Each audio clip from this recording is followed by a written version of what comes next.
যেই দিন থেকে আল্লাহ আসমান এবং জমিন সৃষ্টি করেছেন, ওই দিন থেকে লাউহে মাহফুজে আল্লাহ সুবহানাহু ওয়া তাআলার গণনায় মাস 12টি। অর্থাৎ 12 মাস মানুষের আবিষ্কার নয়, আল্লাহর নির্ধারণ। পৃথিবী যেদিন থেকে সৃষ্টি হয়েছে সেই দিন থেকে। মিনহা আরবাআতুন হুরুম, আর ওই দিন থেকে 4টা মাস হারাম। হারাম শব্দের অর্থ হচ্ছে রেস্ট্রিক্টেড, নিষিদ্ধ। অনেক সময় কোনো কিছু নিষিদ্ধ হয় নিকৃষ্টতার কারণে, আর অনেক সময় কোনো কিছু নিষিদ্ধ হয় সম্মানের কারণে। নিষিদ্ধ মানে নিকৃষ্টতা নয়, কখনো নিষিদ্ধ হয়েছে সম্মানের কারণে। যেমন আপনারা বলেন যে মাহরাম, মেয়ের সাথে মাহরাম যেতে হবে। মাহরাম মানেও কিন্তু হারাম। কি হারাম? ওই মেয়ের সাথে যার বিবাহ হারাম, সে তার মাহরাম। যেমন মেয়ের সাথে তার পিতার বিবাহ হারাম, নিষিদ্ধ। তো এই নিষিদ্ধ মানে একজন আরেকজনের জন্য নিকৃষ্ট না। হারাম কখনো নিকৃষ্টতার কারণে এবং কখনো সম্মানের কারণে। তাহলে ঠিক তেমনি সম্মানের কারণে হারাম কি? প্রাইম মিনিস্টার যে এরিয়ায় আছে, সংসদ ভবন যে এরিয়া আছে, রেস্ট্রিক্টেড এরিয়া। ক্যান্টনমেন্ট যে এরিয়া আছে, নিকৃষ্ট হওয়ার কারণে রেস্ট্রিক্টেড না, অনেক দামি হওয়ার কারণে রেস্ট্রিক্টেড। অনেক দামি ভিআইপি পার্সনরা সেখানে আছে, রাষ্ট্রের গুরুত্বপূর্ণ দামি জিনিস রেস্ট্রিক্টেড, নিষিদ্ধ। তো এইরকমই আল্লাহ সুবহানাহু ওয়া তাআলার বিধানে কিছু শহর হারাম, কিছু এলাকা হারাম, কিছু মাস হারাম।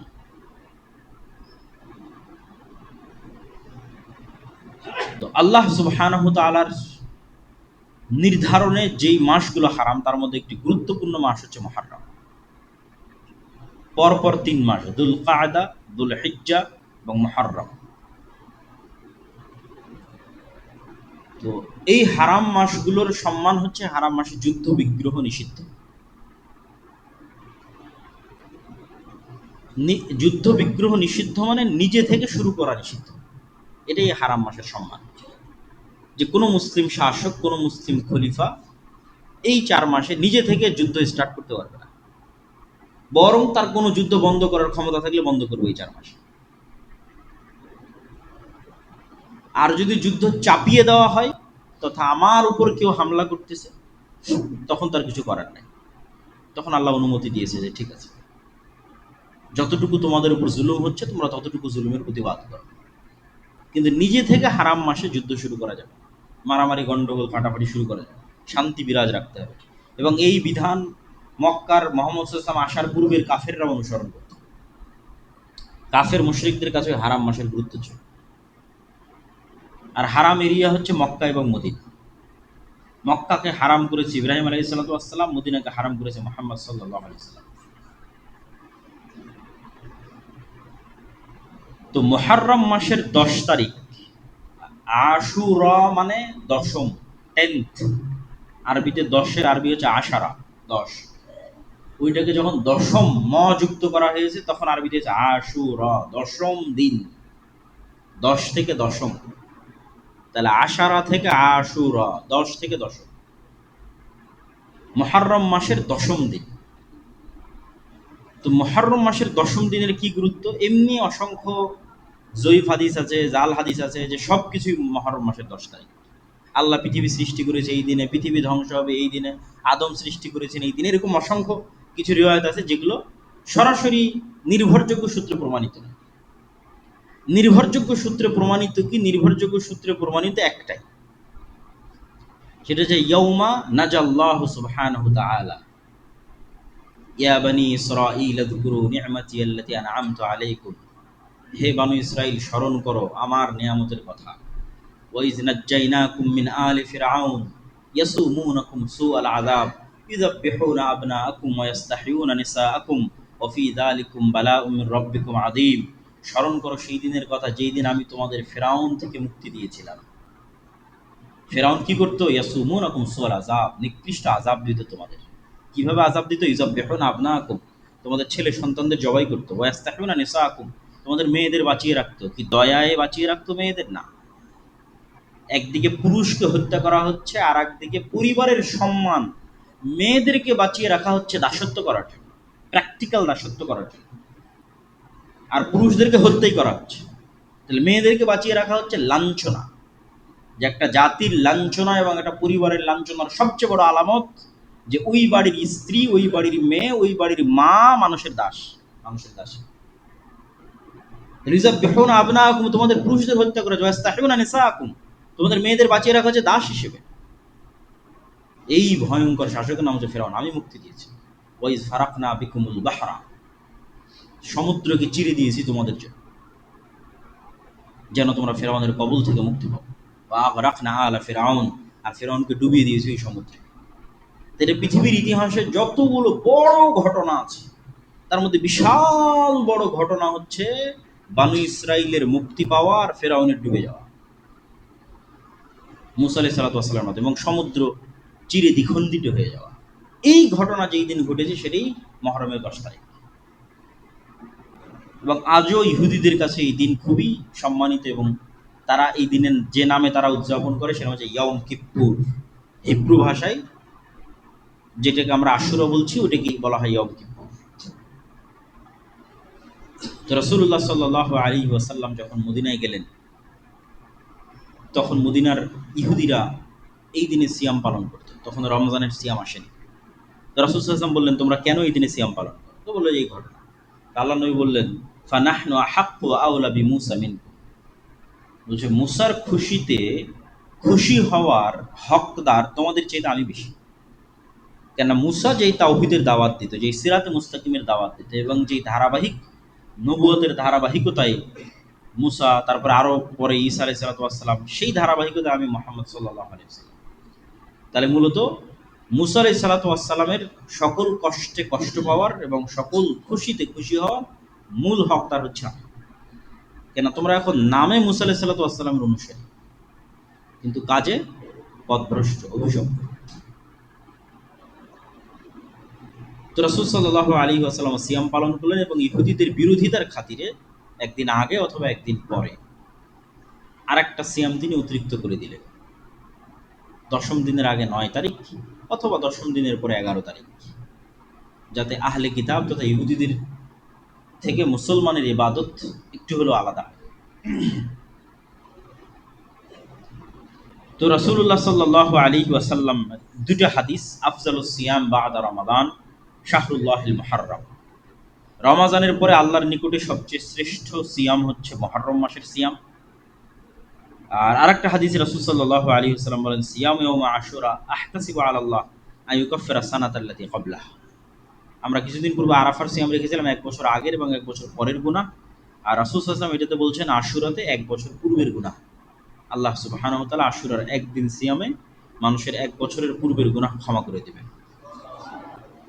কিন্তু দুঃখের বিষয় হচ্ছে এই আশুরাকে নিয়ে আমাদের সমাজে অনেক আকীদাগত বিভ্রান্তি আছে। আর এই বিভ্রান্তির একটা ঘটনাও আছে কাকতালীয়।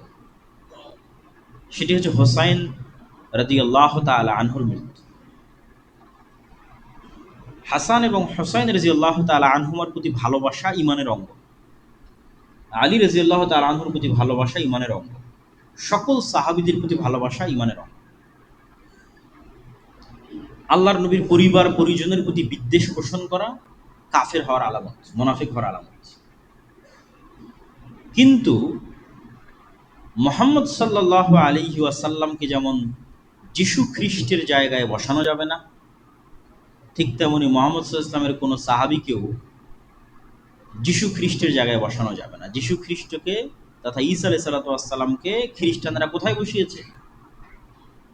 এমন উঁচুতে নিয়ে চলে গেছে যে সারা পৃথিবীর সব মানুষের গুনাহ নিয়ে ঈসা আলাইহিস সালাতু ওয়াস সালাম মারা গেছে, নাউযুবিল্লাহ। এই জন্য ঈসা আলাইহিস সালাতু ওয়াস সালামের মৃত্যুকে উদযাপন করা, কাছাকাছি ওই সেম থিওরিতে চলে গেছে একদল বিভ্রান্ত মুসলমান হুসাইন রাদিয়াল্লাহু তাআলা আনহুর মৃত্যুকে নিয়ে। অথচ হুসাইন রাদিয়াল্লাহু তাআলা আনহুর চেয়ে অবশ্যই শ্রেষ্ঠ আশারায়ে মুবাশশার বিল জান্নাহ, জান্নাতের সুসংবাদ প্রাপ্ত 10 জন সাহাবী। অন্তত তার নিজের পিতা আলী রাদিয়াল্লাহু তাআলা আনহু তো অবশ্যই শ্রেষ্ঠ। তো যারা জান্নাতের সুসংবাদ প্রাপ্ত এবং তাদের মধ্যে যে 4 জন খলিফা, তাদেরকেও অনেককেই হত্যা করা হয়েছে। ওমরকে হত্যা করা হয়েছে, ওসমানকে হত্যা করা হয়েছে রাদিয়াল্লাহু তাআলা আনহু।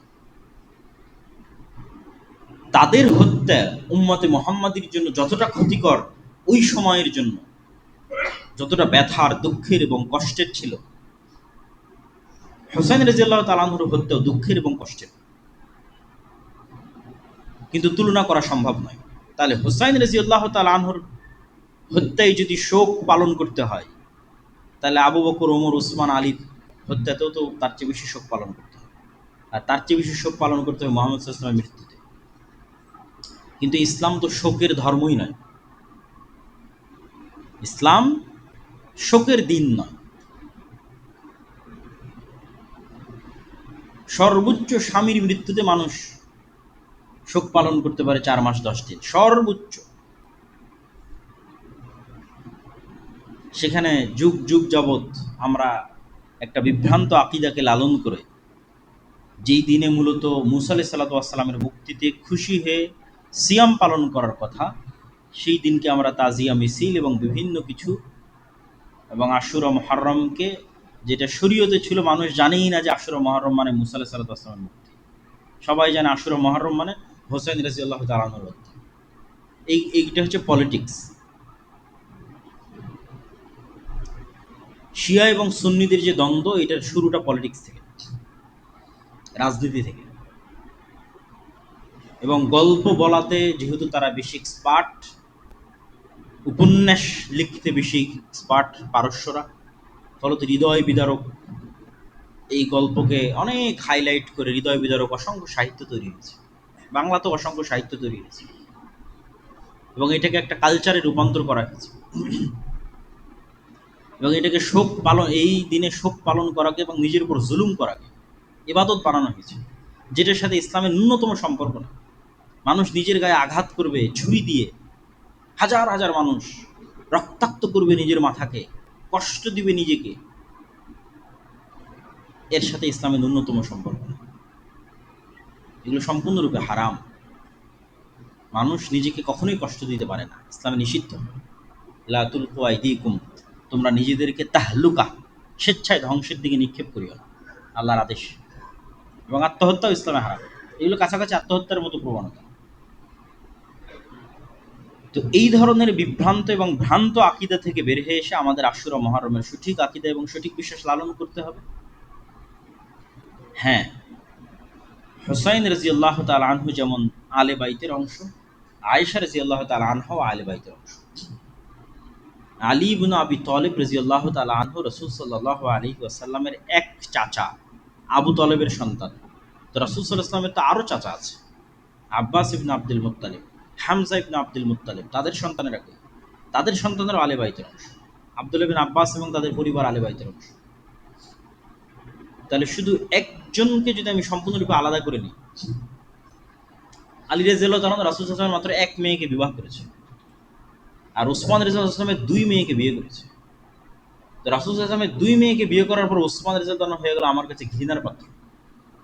আর এক মেয়েকে বিবাহ করার কারণে আমি তাকে হাইলাইট করে উপরে নিয়ে যেতে যেতে যেতে যেতে কেউ কেউ ইলাহ, আল্লাহ বানিয়ে ফেলেছে আলী রাদিয়াল্লাহু তাআলা। নাউযুবিল্লাহ। তাহলে এই তুলনাগুলো থেকেই তো বোঝা যায় যে এটার মধ্যে কোথাও না কোথাও গ্যাপ আছে, ভুল ত্রুটি আছে। যদি আল্লাহর নবীর পরিবারের প্রতি ভালোবাসা হয়, তাহলে যিনি আল্লাহর নবীর দুই মেয়েকে বিয়ে করেছে ওসমান রাদিয়াল্লাহু তাআলা, উনি তো বেশি ভালোবাসার পাত্র, যদি আল্লাহর নবীর মেয়ের জামাই হিসেবে বেশি ভালোবাসার পাত্র। তাহলে এই জিনিসগুলো আসলে লজিক্যালি ঠিক না, বরং এগুলো প্রত্যেকটাই মূলত পলিটিক্স। হ্যাঁ, এটা ঠিক যে যেই মুহূর্তে হোসাইন রাদিয়াল্লাহু তাআলা আনহুকে হত্যা করা হচ্ছে, ওই মুহূর্তের শাসক ইয়াজিদ, কিন্তু উমাইয়াদের দারুল খেলাফা হচ্ছে দামেস্ক। আর নিহত হচ্ছেন হুসাইন রাদিয়াল্লাহু তাআলা আনহু ইরাকে।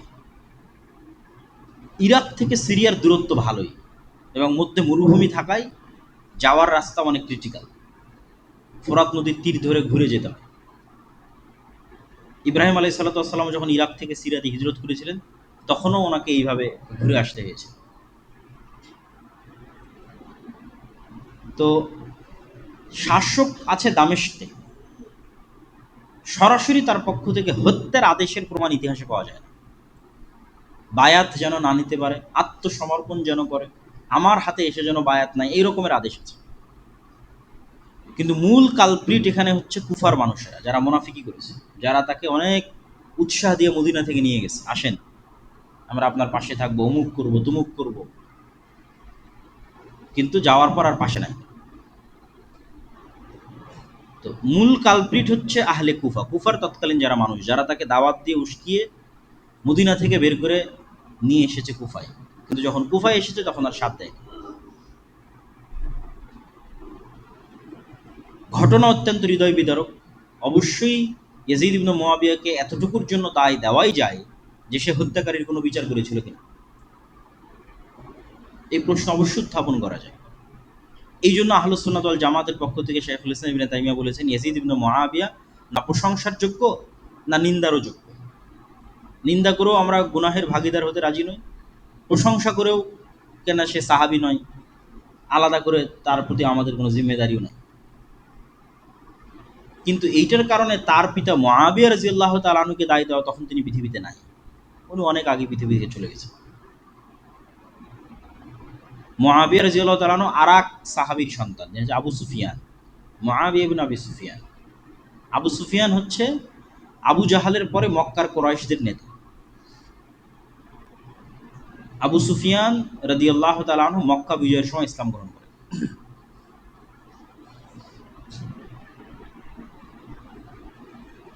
এবং আবু সুফিয়ান রাদিয়াল্লাহু তাআলা আনহু এবং তার সন্তান মুআবিয়া রাদিয়াল্লাহু তাআলা আনহু রাসূল সাল্লাল্লাহু আলাইহি ওয়াসাল্লামের অনেক নিকটস্থ এবং অনেক কাছের। যারাই পূর্বে কাফের থেকে মুসলমান হয়েছে, তাদের কারো প্রতি বিদ্বেষ রাখার সুযোগ নাই, তার পূর্বের কাফের অবস্থার কারণে। কি জন্য সুযোগ নাই? ওমর রাদিয়াল্লাহু তাআলা আনহু তো পূর্বে কাফের ছিলেন, মুশরিক ছিলেন, রাসূল সাল্লাল্লাহু আলাইহি ওয়াসাল্লামের শত্রু ছিলেন। খালিদ বিন ওয়ালিদ তো এক যুদ্ধে মুহাম্মদ সাল্লাল্লাহু আলাইহি ওয়াসাল্লামের বিরুদ্ধে বিজয় অর্জন করেছে, উহুদের যুদ্ধে। পরে খালিদ বিন ওয়ালিদ তো সব যুদ্ধে মুসলমানদের নেতৃত্ব দিয়েছে। আজ যতদূর পর্যন্ত মুসলমানদের সীমানা, সবই খালিদ বিন ওয়ালিদের অবদান। তাহলে যেই কারণে আপনি ওমর রাদিয়াল্লাহু তাআলা আনহুকে ঘৃণা করতে পারেন না, খালিদ বিন ওয়ালিদকে পারেন না, ওই কারণে আবু সুফিয়ান এবং মুআবিয়া বিন আবু সুফিয়ানকে পারেন না। বরং ঘৃণা করা তো বহু দূরের কথা, ঘৃণা রাখলে মানুষ কাফের হয়ে যেতে পারে। এই জন্য একটা প্রশ্নের উত্তরে একজন সালাফ বলেছেন যে ওমর ইবনে আব্দুল আজিজ বেশি শ্রেষ্ঠ না মুআবিয়া বিন আবি সুফিয়ান বেশি শ্রেষ্ঠ? কেন ওমর ইবনে আব্দুল আজিজের শাসনকালকে মানুষ খোলাফায়ে রাশেদার শাসনকালের সাথে তুলনা করত, অথচ ওমর ইবনে আব্দুল আজিজ সাহাবী নয়, উমাইয়া খেলাফতের একজন শাসক। তখন একজন সালাফে সালিন উত্তরে বলেছেন যে ওমর ইবনে আব্দুল আজিজের সারা জীবনের আমল আর মুআবিয়া বিন আবি সুফিয়ানের একটা সিজদা যা রাসূল সাল্লাল্লাহু আলাইহি ওয়াসাল্লামের সাথে দিয়েছে, দুইটার তুলনা হবে না। সাহাবীদেরকে ওই সর্বোচ্চ মর্যাদার জায়গাতেই রাখতে হবে। ফলত এই নিকৃষ্ট পলিটিক্সের মধ্যে ঢুকে ঈমান হারানো অত্যন্ত বড় একটি শয়তানের ষড়যন্ত্র। এই ষড়যন্ত্রে আমাদের পা দেওয়া যাবে না। আল্লাহ সুবহানাহু ওয়া তাআলা আমাদের মুহররমের 10 তারিখের যে সঠিক ইতিহাস সেটি জানার এবং মুসা আলাইহিস সালাতু ওয়াস সালামের যে মুক্তি, এই মুক্তিতে আনন্দিত হয়ে সিয়াম পালন করার তৌফিক দান করুক আল্লাহুম্মা আমিন। আর বক্তব্যের শুরুতে আমরা যে আলোচনা করেছি, আমাদের দুনিয়ার জীবনের যে খেলতামাশার মাধ্যমে আমাদের মৃত্যুকে ভুলিয়ে রাখতে চাই শয়তান, আল্লাহর স্মরণ থেকে আমাদের গাফিল করতে চাই, শয়তানের সেই প্রজেক্টগুলোর আমরা অংশ হচ্ছে, আমাদের সময় নষ্ট করছে, আমাদের যুবক সমাজ সময় নষ্ট করছে। অথচ হিন্দু এবং ইহুদিরা কি করতেছে সেটা থেকে আমরা সম্পূর্ণরূপে গাফেল। এই যে গোলামির রাস্তা আমরা অবলম্বন করতেছি, বানু ইসরাইল হয়ে যাচ্ছে, বানু ইসরাইলদের মতো গোলামের রাস্তায় চলে যাচ্ছে, এটা বিষয়ে আমাদের সচেতনতা তৈরি করতে হবে এবং আল্লাহ সুবহানাহু ওয়া তাআলার সাথে সম্পৃক্ত হওয়ার মাধ্যমে জ্ঞান, গবেষণা, পড়াশোনা, কাজ, প্রোডাক্টিভিটি এগুলো নিয়ে ব্যস্ত থাকতে হবে। আল্লাহ সুবহানাহু ওয়া তাআলা আমাদের সেই তৌফিক দান করুক, আল্লাহুম্মা আমিন।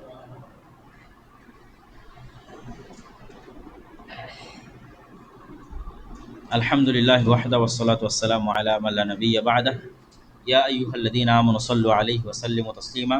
আল্লাহুম্মা সাল্লি আলা মুহাম্মাদ ওয়া আলা আলি মুহাম্মাদ কামা সাল্লাইতা আলা ইব্রাহিম ওয়া আলা আলি ইব্রাহিম ইন্নাকা হামিদুম মাজিদ। রব্বানা যালামনা আনফুসানা